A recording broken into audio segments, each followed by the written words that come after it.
everybody, welcome back to the Vertigree Table. We are continuing our conversation with Anto from Icarus Games. What's up, man? How you feeling today? I'm good. How are you? We just did a nice D20 questions sesh, Did? so I highly recommend you go watch that. One thing I forgot to ask you, which I really am curious about, in your background, Hmm. it comes and goes, as does everything else. The Star Wars helmets, there's a lot of I cool feel stuff like going I on. know what this question is going to be. Go on. Do you? Okay. Rumors. I knew it was going to be Yes. rumors. Yes. You know what? Since putting that in my background, I get so many comments about it. Like I Dude. took it down to replace it with side quests while the Kickstarter is running. But as soon as that Kickstarter is over, rumors will be going back there because it is a comment generating beast. So many people comment about it. Because I mean, Fleetwood Mac's powerful, right? Like, Yeah, I yeah. mean, I think there's like it's an underrepresented fan base, maybe on the D&D internet, maybe. But It's like, incredible album, but I'm consistently blown away by how frequently I get comments that are just the equivalent of I really like that you've got rumors in your background. I agree with everything that you say, or that kind of thing. Like rumors is there, therefore all of your opinions are valid. I'm like, where is this coming from? there's some magic in Fleetwood Mac, and like, Yeah, ooh, you want some like juicy politics and yeah, NPCs, yeah. and here's a bunch of bards. Interpersonal They hate drama, each other, like but they're in love. yeah, it's incredible. Okay, I'm glad I'm not the only one who's like, man, I'm curious of what like the tie-in is, or like what did you like build a one shot about that or something, or just it was there one day and everyone's like, No, it's yes. just I got it. I was in a record store one day looking for gifts for my dad, with my girlfriend, and I picked it up, and I was like, because I didn't have a record player at that point, and I was going to get one for my dad so he could play a bunch of his old records, and I was commenting on how if I had a record player and I was going to get a record, this would be the first record I would get. And then she got it me for Christmas, and then it's been up there ever since. And it's uh, just generated so many comments. I can never take it down other than to promote my books. it'll live forever. There is I forget what it is off the top of my head, but there's a live version of Silver Spring. It's the reunion, and like if you don't know, go if you know So the anything one about where they're Fleetwood Mac, screaming at each other. she's just like Yeah, pouring it's into so his good. soul, and it's just like, So good. damn, this is what a 20 charisma looks like when it's mad at you. Like, Yeah, shit, I would not want to be on the receiving end of that. And then he does a great solo. It's just it's incredible. awesome. All right, ladies and gentlemen, welcome back to Talking Fleetwood Mac. All right, remind the folks at home where they can find your Fleetwood Mac endorsed, certified My Fleetwood Mac internet cover goodness. band. My name is Anto. You can find me at Icarus Games over on YouTube and everywhere across the internet. Open up your can of spam in the kitchen and you will find it shaped like my face, like the cheeses in toast, That was but I you? only appear in spam. I currently have a Kickstarter for my third side quest annual, which takes 12 of my monthly zines of Side Quest, which is a monthly magazine which brings together content to inspire players and game masters alike. And this annual takes 12 of those issues, bundles them into a gorgeous hardback book, and makes it available to you lovely folks. It's already fully funded. We're unlocking stretch goals. The intention is to have it in your hands super quick. We got it into people's hands in like 4 months with the last one, so I'm hoping to keep on that time frame this time, so you get it nice and quick. And you can find it linked below and find me across the internet and in your spam tins. Spam, spam, spam. We are right in the heart of the Kickstarter when you were watching this. If you were watching this in the far-flung future, Anto's Patreon is also where you'll find the monthly digital version of that. But yeah, this is the third issue. Dude knows what he's doing. He's got both sides of the coin. So they tell me. Yeah, that's what they say. All right, so we're gonna rock on my little thing that I supported with Kickstarter last year, and I will tell you it's taken about a year to get physical books in people's hands, because I didn't know what I was doing. Making books is hard, Making y'all. books is hard. I wrote a book, and I thought that was the hard part, and it sure was hard. But then like I had to teach myself layout, and then there's like Yep. all this logistical questions, and I moved some margins, and they're like, "Cool, you got to proof this again. Come talk to me in 6 to 8 weeks." Oh shit. Okay, so Yep. It's the number of little things that can and will and do go wrong. It's mind boggling. yes, yes. Apparently, COVID affected paper, and we're still dealing with Yep. that. Yep. Cool. Learn something new every day. Um, but you can get the digital version of this, and this is system neutral, and theoretically is a great way to connect some things with other things, be it homebrew or ideas in zines or whatever big pre-published official campaigns or third-party campaigns. And it all focuses on archetypes. Think like character backgrounds, essentially. Do any of these jump out at you that you want to play with, or do we want to let the dice decide what we're working with today? So I rolled for the archetype of Gravedigger.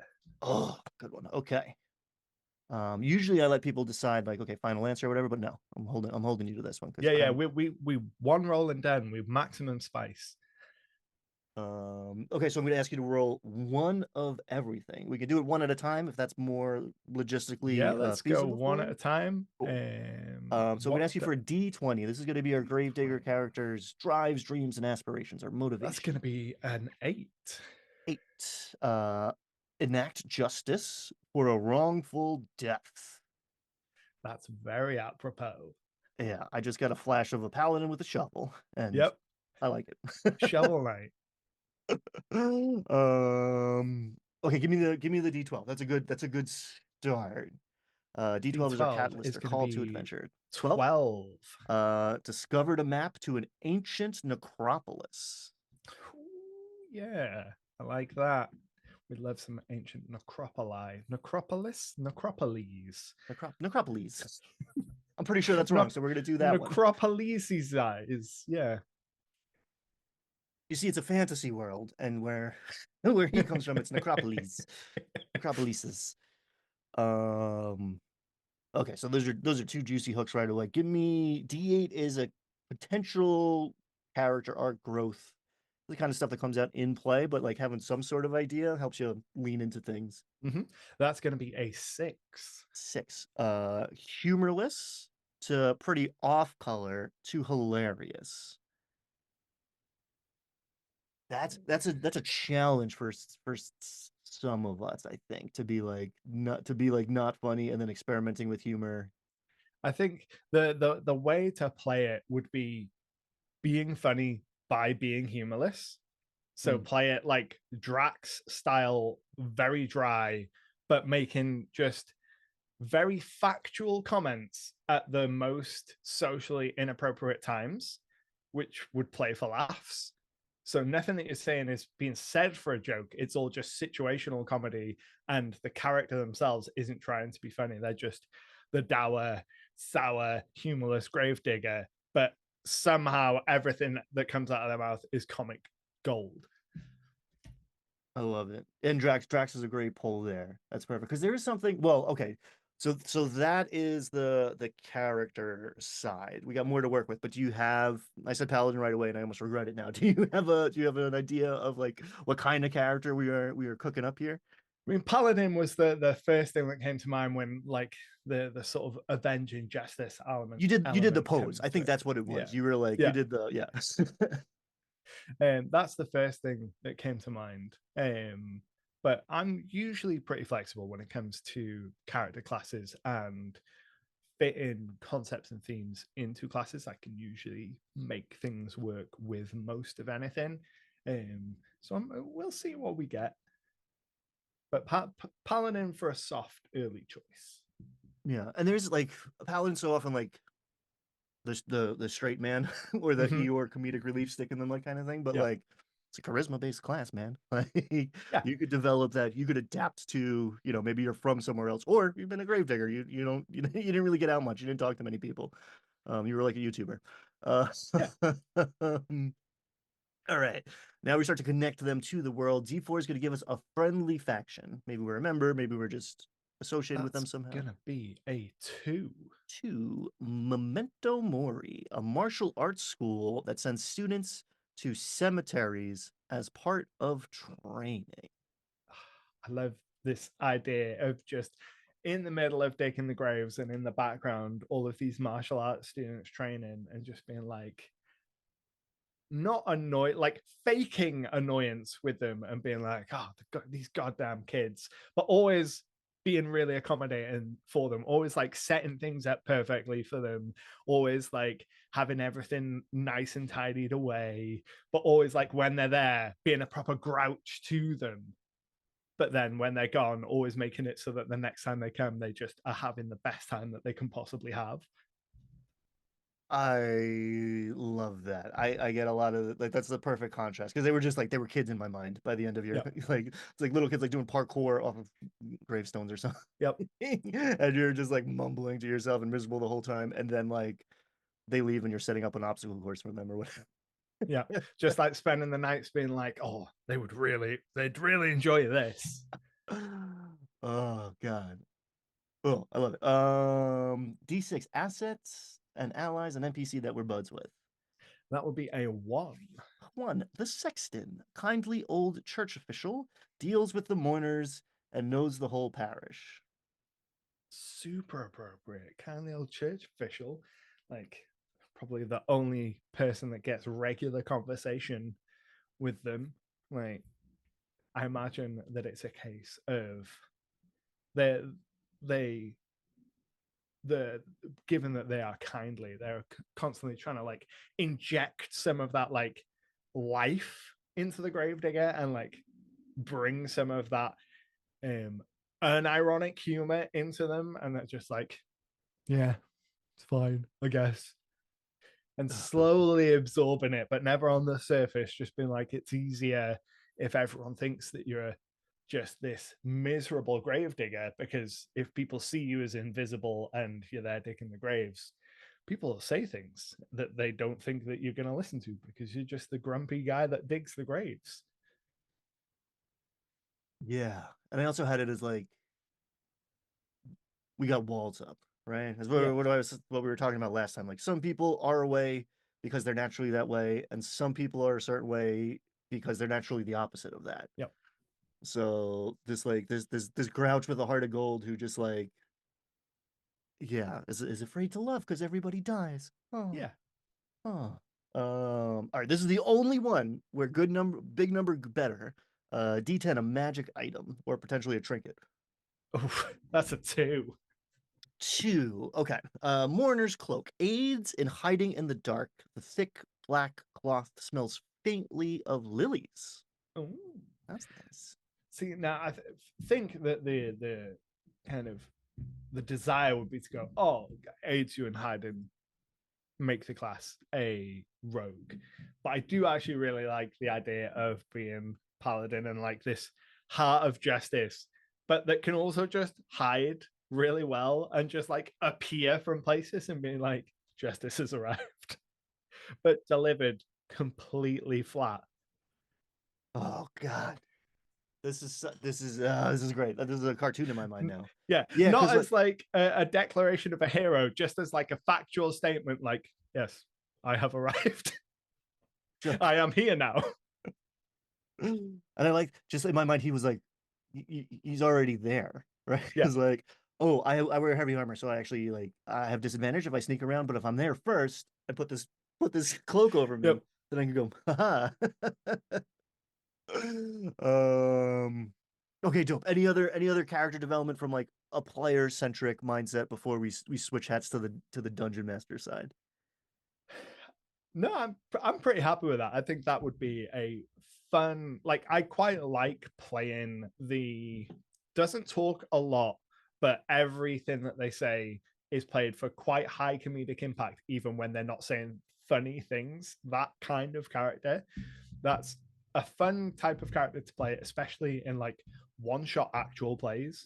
Mm. So one of the things that I found, because I've been doing a reasonable amount of kind of actual play recently and playing in a lot of one shots, kind of the role that I found myself sitting in as that kind of player is I am there just to make everyone, all the other players' experience better.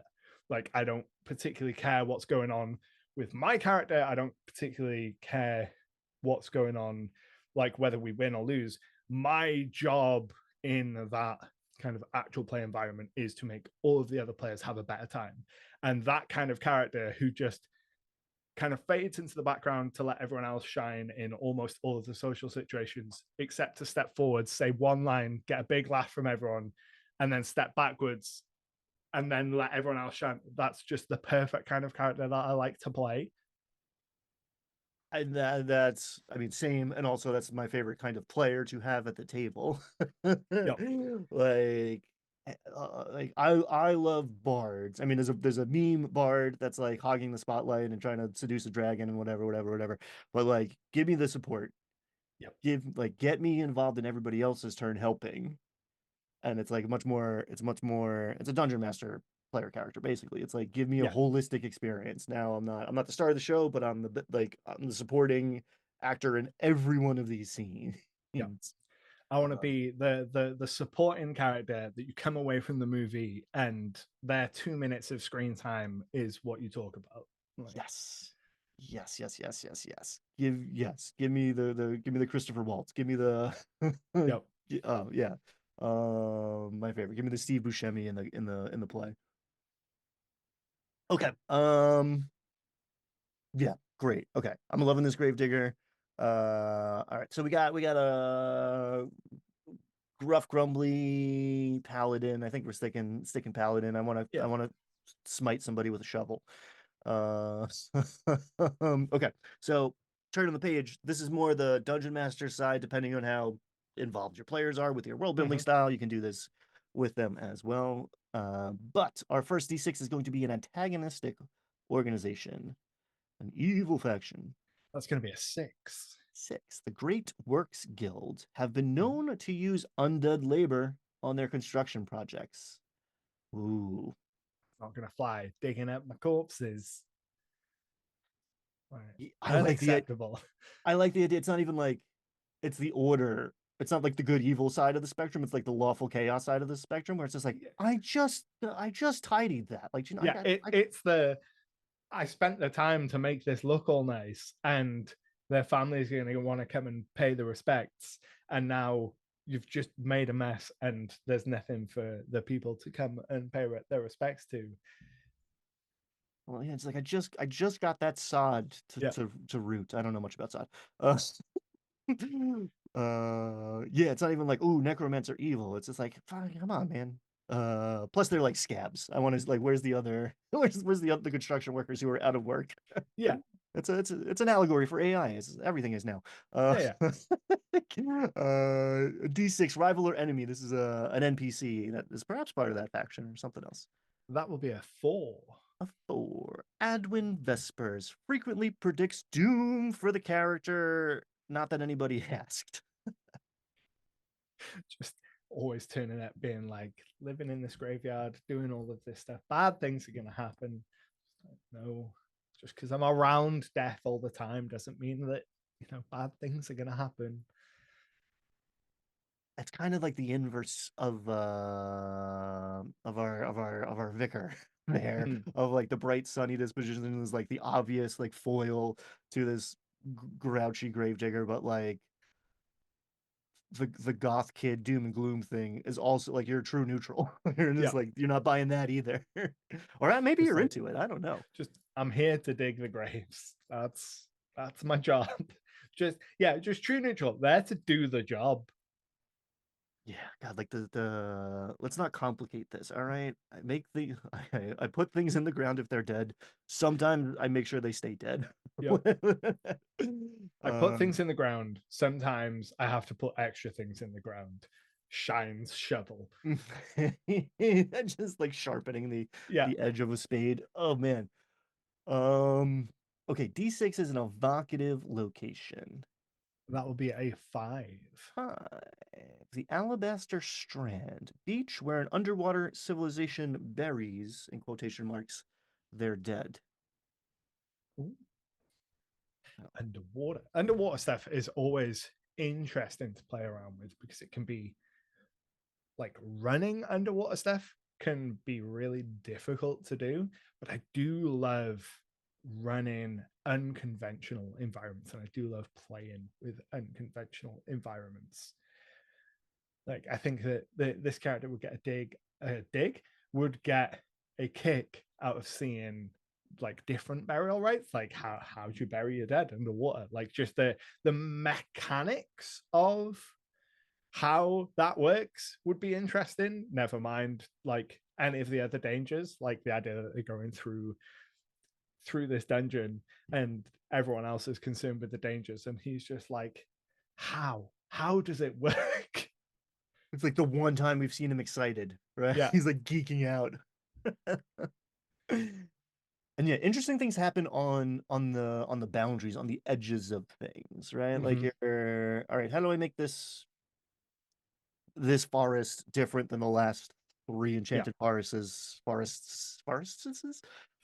necropoli that we it's a multiplying effect. It's not like, oh, now I have two things. It's like, no, now I have a new third thing. Yeah, um yeah, and I like that you brought it underground too, because like the strand, it's beachy, sun, perfect contrast to us like pale, literally graveyard shift working. But like, no, there's water underground. You could be yeah, at the on the edge of an ocean under, level 4 of the dungeon, and it's like, what does that look like? You got underwater subterranean creatures.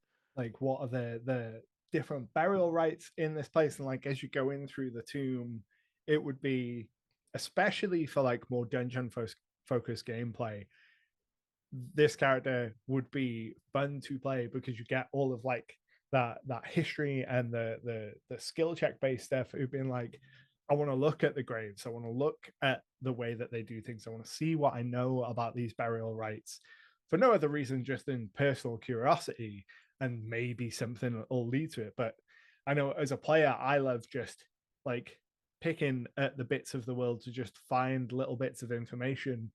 I don't necessarily need it to lead to anything mechanically. I just like to know the stuff. Yeah. Again, yeah. Well, I'm gonna run games for you because that's my favorite kind of player. Of like, curiosity is such an Like, undervalued. I mean, in life, it's an undervalued asset. But at the table, like, why is this way? yeah, like I, I want to poke that thing. I want to see what it does. I don't care if there's negative consequences to me. Like, I mean, and that's the other thing that I find myself falling into as a player in kind of actual play content as well, is sometimes you need someone to be the plot mover, and like especially in kind of broadcast games and games for entertainment, moments where everyone is debating on what to do is not very engaging to watch. And sometimes you need someone to just be like, I'm gonna touch the thing. I know it's a bad idea, but touching the thing moves the plot forward and keeps the entertainment moving. And I'm always happy to play the character that is dumb as a brick and will touch the thing. yeah, push the button. Yeah, Push it's the why I button. so often play fighters and martial types in those kind of games, because it gives you that kind of inbuilt excuse to be the one that just goes through the door, that just like touches the weird chromatic orb, that throws themselves into the pit of ooze. Yeah, there's like other ways to get there too. Like dumb's tried and true. Not saying dumb's a Yep. bad one, but like naivete or just again Yep. curiosity can get like Like, ooh, pathological. shiny. Yeah, yeah. You're a wizard with 18 intelligence, and you're just like geeking out over whatever feature of this underwater necropolis that we're exploring, Yep. and you forget that you're in danger. Um, and I think on the game etiquette side of things, like sitting back and like, is anybody gonna? No one's gonna push this button. Okay, that's like Yep. again the supporting character role of like, I will be the one to push here because someone's Yep. got to. Yeah. I will We know fulfill the this role. needs to happen. No one else wants to take the risk. I am fine to take the risk. Yes. And I am open. You can stop me, right? Yeah. Like Yeah. Yeah. you can like I'll make a wisdom check. Like we can get mechanics into it. You can grapple me, whatever. Like I'll Yeah. choose It's to the fail. I as a player have no no skin in the game for what happens as long as something is happening. Right. Like, as long as we're moving the plot forward, as long as the story is progressing, and as long as we're all having a good time, that's my only goal. So I'll do whatever we need to keep that going forward. But I, as a player, don't care how we achieve that. So if I put forward an idea and you want to veto it, shoot me down, change it, absolutely okay if someone else has an idea. But if no one else is having an idea and we're paralyzed by it, sometimes we need someone to just push forward. And that becomes so like brutally or exquisitely obvious in an actual play thing where like Mhm. people are watching this. This is supposed to be entertaining. But Yep. like even at your home game, like we're watching this. Like Yep. we're the audience here. Like, okay, if we enjoyed the 20-minute conversation about left or right, cool. And sometimes I need you to have that 20-minute Yeah. Yeah. conversation as we Exactly. discussed last Like, time. But at the same time, like, well, okay, like, are we gonna have more fun if someone pushes this button or no? Like, it doesn't. I can make new characters. I love making new characters. That's why I built the whole tool to make new characters. yeah. Let's go. Exactly. Okay, next up on our tour is a thematic monster. Some of my favorites. Give me a D6, please and thank you. D6 is going to be a one. One. I'm gonna maybe give you a reroll because this is one of the few times I was like, I need to put this, and how do I not? How do I make this undead, undead, undead? May occasionally mistake the character as one of their own. Actually, I feel like that fits our guy pretty well. Yeah, that does fit. Like the just the essence of death that would be around him from occupying a graveyard for so long and interacting with so many corpses.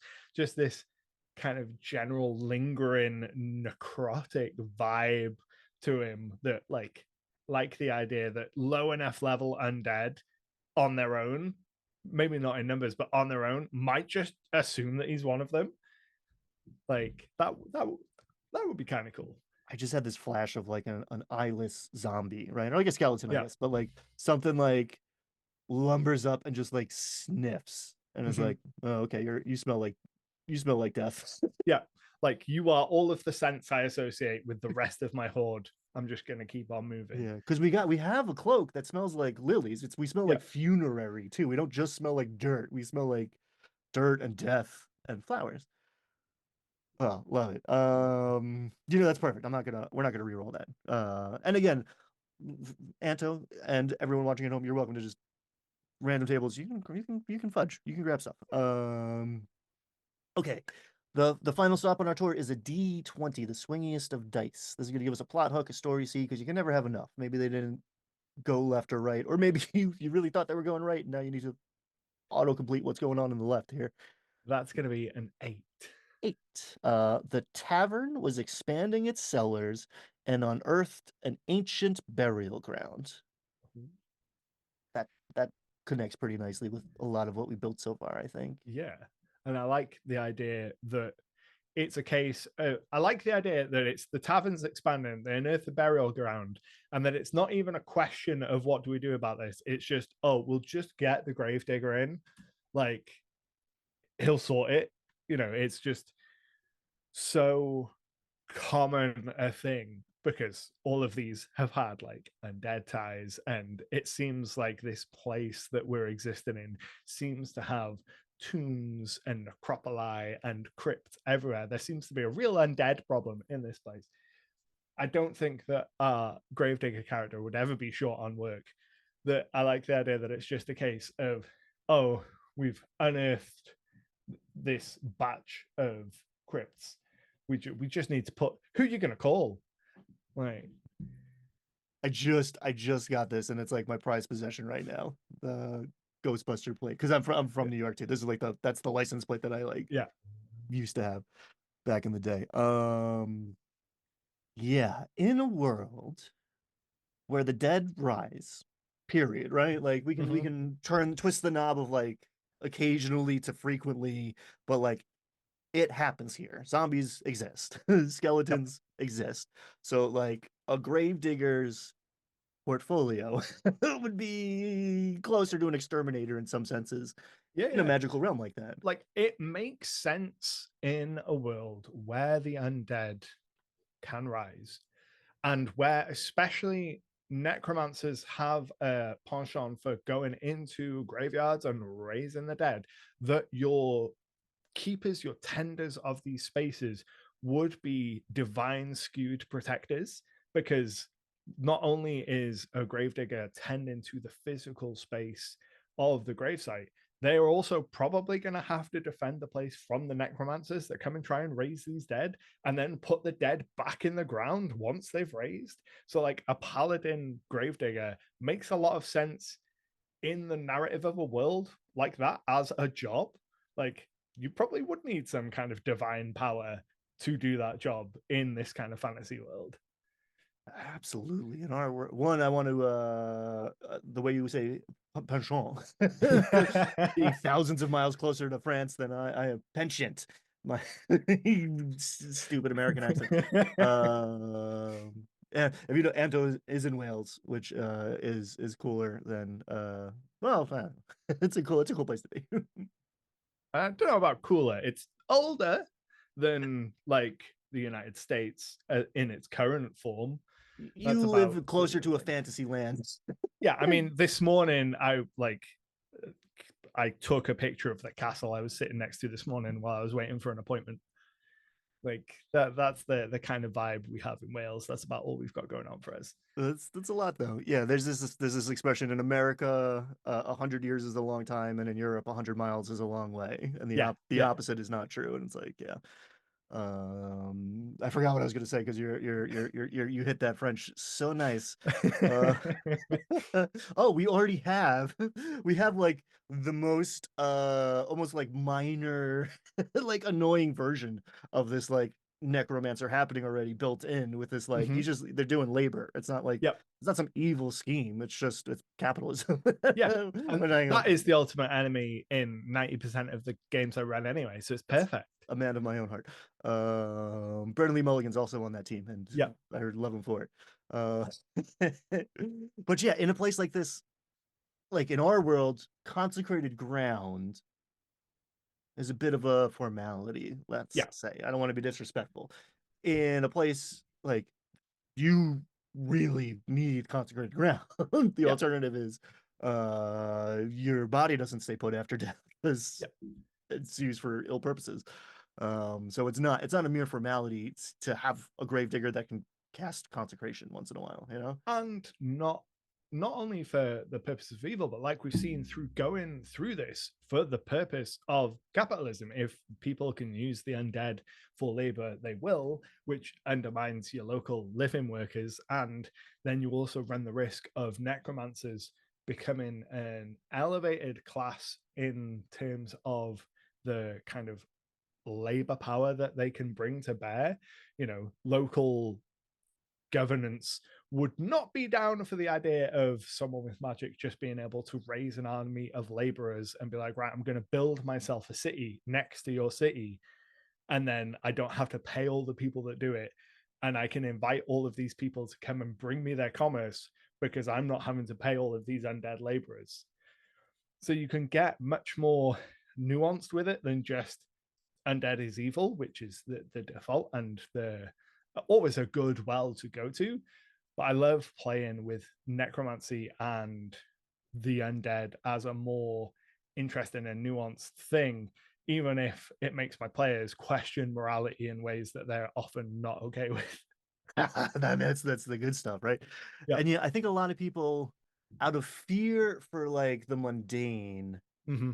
don't take the extra steps to get to grounded. And Yep. grounded is such a satisfying place to be. It's like, what does it mean? What would happen here? What would it mean? Like, follow this rabbit hole 2 steps deeper. And what does the world look like? Yeah. It's Because like that's the world you're living in. in my world, there is an entire like bureaucracy of like an insurance company that insures shops against theft by magic. Like, you go to a shop and it has a little plaque that says it's protected by the magical protection service, and they have charms and things on the shop, and wizards will come and hunt down shopkeepers and stuff. And that was born as a result of like, well, my players have got access to magic that means that they could rinse these shops dry if they wanted to. The world would adapt to this. They need some kind of protection. Yes, God, love that. You're a Terry Pratchett man. You I have Discworld fan? read like half of the Color of Magic. That's the only Terry Pratchett I've read. I think It's you would he's enjoy been it. on my list for like a decade or more, but it's just one of those authors that I've never gotten around to. It can be super intimidating because there's 800 books. I don't know, but Yeah. like there's it's very good at standing alone, right? You might miss Mm, some like callbacks or inside jokes or something, but like there's a lot of different on ramps. But it is a series of books that have like flow charts on how to get yeah. started. So it feels like a big undertaking, but like it's like popcorn. It's like brilliant popcorn. You can read it very quickly. And like again, the grounded like mundanity of like what does the day-to-day world look like Yeah. if magic exists with a sense of humor, not taking itself too seriously. Because there's like that way madness lies as well, right? You're Oh yeah. designing a dungeon, you're like, where does the poop go? I don't like how do they eat? And like you just need it's the right level of detail. Yeah. Just once every 3 dungeons, throw in some kind of washroom or a kitchen, and just enough to remind the players that, oh, okay, these needs are being met, and they will move past it, and it will help build up that verisimilitude for them. Yes. Okay. Love the character, love the world building. Anything else before we close this book on the Gravedigger for today? Not that I can think of. I think that's a pretty cool character. Like, I Yeah. think that would be quite fun to play around in that space with. Yeah, you did. That was great. That was a lot of fun. We're gonna go back to the big screen. If I can push the button correctly. Bop. Push the button. Ha. Whew. All right. Folks, go check out Anto on YouTube. Check out the Kickstarter. If you're in the window, check out the Patreon all of the time, forever. Anto, what's the next record you're gonna purchase to put Oh, that's such a good question. Oh my god, that's put me on the spot more than any other question. You said you Um, were comfortable talking about things that weren't D&D, yeah, so yeah. I No, put that to I the wanted this. I wanted the spice, and that is the spice. Um, Possibly it would probably be a Queen record. Oh, good answer. But I'm not 100% sure which one. The temptation for it to be the Flash Gordon soundtrack is high. Um, just for just for the lols. But yeah, it would probably be something Queen. I that's like one there's a bunch of songs actually that will just like bounce around my brain and occasionally like come out of my mouth without like a conscious decision to do so. But like every once in a while I'll be like "Shh." And like if I get a wow, like I Yeah, know it's like okay, I found my people. It's like one of those like call and response things where it's just you like just here's the walking 15th down, most popular Queen song. yeah, walking down the aisle of the supermarket and like Gordon's alive. um I don't know. This might be like more Americana, but Crosby, Stills, Nash and Young. Crosby, Stills and Nash, but Crosby, Stills, Nash and Young is like supposed to be on vinyl for Mm, me. It's like the crackle makes it better. I don't know, but that might just be my like my folksy classic rock vibes. But you're a Fleetwood Mac guy. That's yeah, good harmonies. You'll like it. yeah. Okay, back to D&D and YouTube after you take a long, well-deserved rest past the Mm-hmm. Kickstarter. What's on deck for Icarus Oh man, games? I'd love to say that I'm taking a long, well-deserved rest, but it's going to be kind of wall-to-wall work from now until the middle of next year Oof. because I am hyper aware that we're getting the new SRD for Mm. revised fifth edition coming in March, and I've got a bunch of products that I want to make specifically keying into that. So I have already started work on like my next Kickstarter because that needs to go live basically as soon as they put that into Creative Commons. I want to be like pushing the button for more Kickstarters. I want to try out doing an adventure module, like a short little 24, 32 page book, like the old classic adventure module style, something much smaller in scope that doesn't need to raise nearly as much money, still going to be physical, but that takes a much more like runnable approach. Mm. Because I've done a small adventure book in the past that took the kind of approach of super runnable, like you don't need to prep anything for this, just open it up and it will guide you through everything that you need to know. So I want to try and do that with a small module, and then I also want to revisit. I did a bunch of cheat sheets for fifth edition a couple of years ago, and I want to revisit those for the revised rules basically as soon as the SRD drops. So it's just I'm going to be in full on work mode until those are done, or I die. Whichever happens first, and it's a toss of the coin which will happen first. I know what my money's on. Uh, the yeah, check it out. That's very you're speaking my language. That's very exciting. I look forward. I mean, I'm pumped about side quest. I look forward to the adventure as well. That is like practical, approachable, and you're the Yeah, man to do it. Like that's yeah, that's often let's call it value. That's often more valuable and yeah, useful than the 200-page epic yeah, year-long saga. and that's the thing. Like, it's not that I don't enjoy a saga. Like, I run almost all of my personal games as what ultimately becomes the long sagas, but they are made of small modular components that tie together over time. So that's it makes sense to make those things and have like basically just do what's already been done like 50 years ago, but we don't really do it anymore in D&D. At least Wizards don't do it anymore, and just put out smaller adventure modules that can link together if you want and have some connective tissue between them if you choose to engage with that, but with that focus on super runability. So like, here is everything that you need, here are all the breakout boxes. Like, it's not reading a novel, it is an instruction manual. It knows what it is going into it. Yeah, God, love it. Go check that out. Follow Anto all over the place, including in your kitchen if you have Yep. spam. Yep. Uh, he might be in your bushes. He's everywhere. Watch out and like and subscribe to his stuff and back the Kickstarter. If you like cool stuff, help more of it exist in the world. All right, everybody. Thank you so much for spending your time with us. Be kind, have fun. We'll see you next time. Bye. Bye.